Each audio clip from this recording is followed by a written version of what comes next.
Bonjour à tous, merci de nous rejoindre sur ce plateau. 9 listes s'affronteront le 20 juin prochain pour l'élection régionale. L'objectif, obtenir le plus de sièges possible à la région où 204 élus se partagent les compétences des lycées, de la formation professionnelle, des transports, de l'économie, de l'environnement ou encore de l'aménagement du territoire. Parmi ces 9 listes, la liste Rassemblement national avec Andrea Cotarac, le Lyonnais, a un profil plutôt atypique, issu de la France insoumise et l'a connu une ascension fulgurante dans le parti de Marine Le Pen. Il a été candidat au municipal de sa ville natale de Thonon en 2008 sur une liste socialiste avant de rejoindre Jean-Luc Mélenchon. En 2015, il est le candidat de l'Alliance Europe Écologie Les Verts, parti de gauche pour la métropole de Lyon. En 2017, il est candidat à la France insoumise dans le Rhône. C'est en 2009 qu'il est écarté par la France insoumise après s'être montré aux côtés de Marion Maréchal Le Pen. Un mois après, il rejoint le Rassemblement national.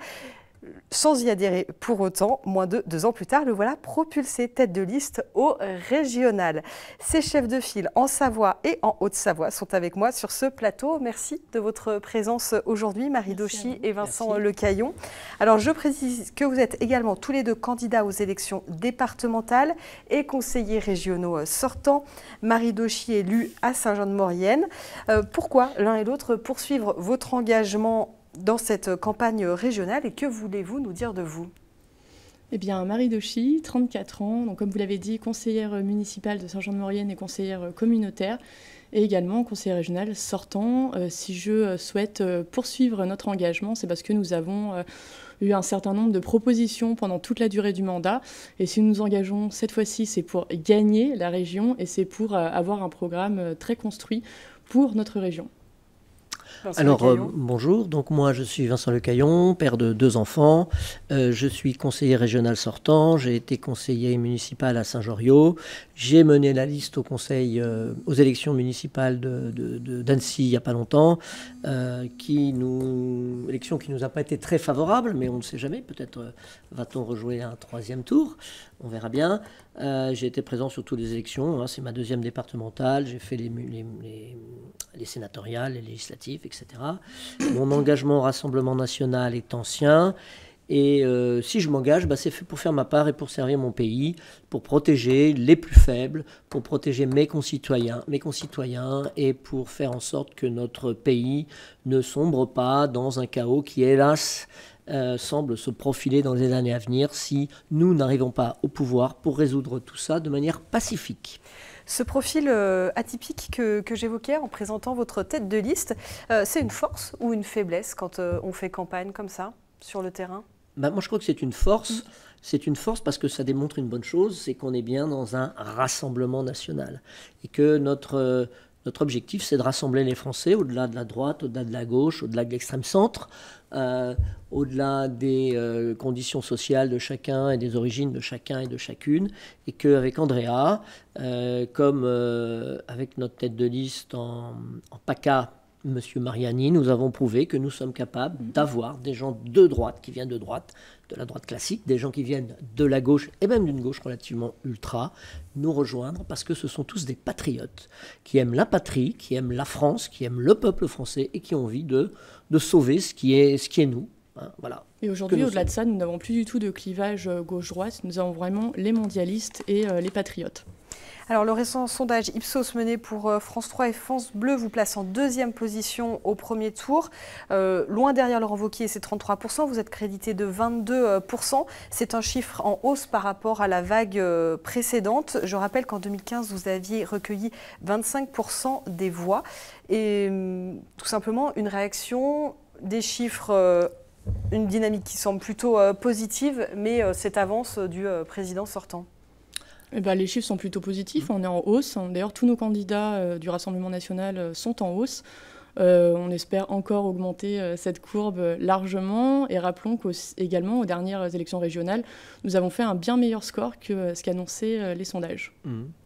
Et nous étions à 25 au 2e tour. Je pense qu'on fera plus au premier tour et encore plus au 2e tour. Et effectivement, quant à le président sortant, il a bénéficié de manière indue de toute une publicité avec laquelle il nous a matraqué pendant 5 ans, ces grandes affiches, la région, la région, la région. Publicité dont il faut que les Savoyards, les Rhône-Alpins, les Auvergnats sachent que cette publicité, nous ne la trouvons dans aucune ligne du budget, puisque très intelligemment, il a se poudré un petit peu partout. Donc il s'est fait de la publicité électorale aux frais des contribuables, et j'espère que les contribuables auvergnats et rhône-alpins s'en souviendront. Alors, le président sortant, justement, a fait de sa priorité numéro 1 de la campagne la sécurité. C'est un des thèmes c'est le thème numéro 1 poussé aussi par les Français quand on leur pose la question. C'est votre cheval de bataille. J'ajoute que ce n'est pas une compétence de la région. Comment vous pouvez marquer la différence sur ce sujet-là ? Alors, ce n'est pas une compétence de la région, en effet, mais on l'a vu avec la crise de la Covid. Énormément de structures et de collectivités ont eu plusieurs mesures qui n'étaient pas dans leurs compétences. Donc la sécurité, si ça peut bien entendu rentrer dans nos compétences, ce qu'on souhaite déjà faire pour démarrer, c'est augmenter, doubler le budget sécurité aujourd'hui à la région. C'est également sécuriser davantage nos lycées, pas mettre des caméras dans tous les lycées parce que certains n'en ont pas le besoin. Et il faut mettre un référent sécurité dans tous les lycées et les former justement pour pouvoir vraiment adapter l'offre. Ensuite, on souhaite également armer davantage les policiers municipaux et également donc, les caméras de vidéosurveillance dans les communes qui en ont besoin. Enfin, il y a énormément de mesures sécurité. Donc là, je vous en cite quelques-uns, si tu en as à rajouter. Moi, ce que je voudrais dire, c'est que concernant la sécurité, nous sommes le mouvement de la sécurité, mais pas seulement de la sécurité physique. Nous combattons l'insécurité physique, mais nous combattons l'insécurité sociale. Nous combattons l'insécurité économique. Nous combattons l'insécurité professionnelle. Nous combattons l'insécurité en termes de logement. Et nous combattons l'insécurité culturelle et identitaire. Toutes ces insécurités dont les Français, les Savoyards, les Auvergnats sont depuis trop longtemps les victimes, à cause des gens comme Monsieur Wauquiez, tout matamor qu'il est, qui n'a jamais rien fait finalement pour combattre ces insécurités. Pour terminer, je dirais que la compétence de l'insécurité est une compétence distributive. Vous la retrouvez partout. Vous la retrouvez dans les municipales, vous la retrouvez dans les régionales, dans les cantonales. Par exemple, dans les cantonales, il y a les collèges. Dans les cantonales, vous avez les mineurs non accompagnés, dont on sait qu'ils sont une des causes énormes de l'insécurité dans notre pays. Bien ça, c'est une charge de la sécurité. Et chez nous, aux régions, vous avez effectivement des compétences qui peuvent être données sur la sécurité par l'intermédiaire d'autres thèmes dans lesquels on peut tout à fait décliner. C'est quelque chose de relativement souple et ça se fait un petit peu partout pareil. Et d'ailleurs, Laurent Wauquiez ne s'en prive pas quand il met en avant ces tourniquets dans les lycées. Nous, on n'a rien contre les tourniquets dans les lycées, c'est très bien. Sauf que je peux vous dire, dans mon lycée, par exemple, je suis un terroriste. Le tourniquet n'empêchera pas un terroriste de rentrer parce qu'il rentrera sur les côtés où il voudra. Et c'est ça pour pas mal de lycées. Mais enfin, bon, c'est toujours de la démagogie à la Laurent Wauquiez. On a l'habitude et on sait ce que ça donne au final. Alors, vous représentez la Savoie et la Haute-Savoie. Est-ce qu'il y a des projets structurants que la région devrait porter, en tout cas si vous êtes élu ? Oui, il y a des projets structurants. Moi, il y a un projet structurant auquel je tiens énormément et que je suis porteur, je le rappelle, depuis 2013-2014, où je me suis présenté aux élections municipales de mon village à Saint-Joriot. C'est le projet très structurant qui concerne le département mais la région, qui est celui d'un tramway interurbain entre Albertville et Annecy, c'est-à-dire l'ancienne Cluse naturelle dans laquelle les Romains avaient installé une route, et les Gaulois vraisemblablement, et qui aujourd'hui est embouteillée de manière quotidienne. Je crois que là, nous avons un véritable projet structurant qui est très, très important. Il coûte cher, certes, mais il est très, très rentable. Alors, si j'avais le temps, je vous développerais, parce que je connais bien le sujet. Mais on l'a pas. Mais hélas, on l'a pas. Alors, quand je vois aujourd'hui les écologistes qui reprennent le sujet, quand je vois M. Béal, maire de Saint-Joriot, ça le faisait rigoler, M. Béal, il y a 6 ans. Quant au maire sortant d'Annecy, je vais vous dire, parce qu'il faut quand même parler de ces gens-là, la politique, c'est aussi de l'incarnation. Quant au maire sortant d'Annecy, il disait, mais non, Annecy, l'agglomération Annecy n'est pas assez grande. Aujourd'hui, tout le monde a repris mon projet, notre projet. Voilà. Pour la Savoie ? Pour la Savoie, un certain nombre de choses. Déjà, il faudrait développer l'équipement et remettre en place l'équipement des zones rurales. L'équipement qui a été supprimé. Aujourd'hui, on a des gares, des guichets qui ont fermé dans un certain nombre de communes en Savoie, de petites communes. Aujourd'hui, c'est un véritable problème puisqu'on a une population vieillissante sur ces territoires et on ne peut pas les laisser abandonnés sans gare, sans guichet. Ça, c'est une chose qui est de la faute de Laurent Wauquiez parce que c'est lui qui a baissé le budget. A contrario, on a un budget du Lyon-Turin qui ne cesse d'augmenter, mais ce n'est pas au profit de nos petites zones rurales. Il faut rappeler qu'on a aujourd'hui 65% de la population qui s'entasse sur 11% du territoire, et ça ne va pas en s'améliorant, ça n'ira pas en s'améliorant si on continue de supprimer les services publics que tout le monde paye. On va passer à la conclusion. Je vous propose d'écouter votre tête de liste, Andrea Cotarac. Nous lui avons posé la question: pourquoi voter pour les élections régionales, puisqu'on craint un très fort taux d'abstention pour ces scrutins régionaux et départementaux. On l'écoute. Chers amis, allez voter les 20 et 27 juin.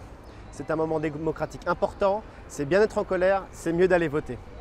Voter pour le Rassemblement national, c'est changer votre vie au quotidien, à la fois dans la sécurité des lycéens, sécurité des professeurs, sécurité de notre personnel, sécurité dans les transports à travers une brigade ferroviaire, sécurité pour les femmes à travers mon plan Marshall contre les violences faites aux femmes.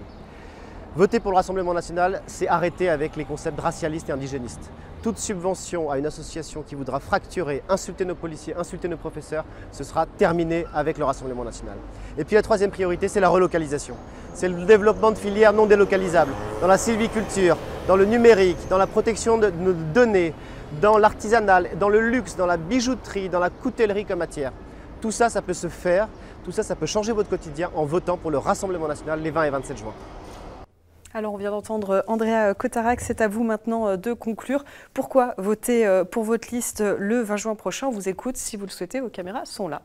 Eh bien, le 20 juin et le 27, il faut voter pour les candidats du Rassemblement national, au départemental, au régional, parce qu'il faut enfin remettre l'église au centre du village, et puis je l'emploie dans les deux sens du terme, et c'est-à-dire arrêter de faire n'importe quoi, arrêter d'aller vers une situation chaotique, une situation dans laquelle tous les voyants sont au rouge, tous les voyants économiques, sociaux, sécuritaires, identitaires. Il faut aujourd'hui avoir le courage de faire ce que nous annonçons. Et nous, au Rassemblement national, nous n'avons toujours eu le courage. En face, nous avons des candidats et des listes qui soit n'ont jamais fait, soit ont détruit notre pays, soit comme la droite lâche de Wauquiez et Laurent Wauquiez lui-même, qui n'a même pas le courage de voter une aide aux chrétiens d'Orient. Eh bien, cette droite ne le fera pas. Ne votez pas Wauquiez, votez Rassemblement national. Les 20 et 27 juin, votez Rassemblement national. Arrêtons avec le double langage LR de M. Wauquiez. Rappelons que M. Wauquiez a subventionné la LICRA pendant la durée de son mandat. Il a également subventionné des actions périscolaires pour nos jeunes lycéens nommés jeunes migrants. Assez de ce double langage, ces républicains qui pactisent avec l'AREM lorsqu'ils ont des intérêts communs. Choisissez les patriotes, choisissez le Rassemblement national et la liste Andrea Cotarac. Merci beaucoup à tous les deux, Marie Dauchy et Vincent Lecaillon, d'être venus sur ce plateau. Je rappelle que 9 listes sont en lice pour l'élection régionale en Auvergne-Rhône-Alpes. Elles s'affichent sur votre écran.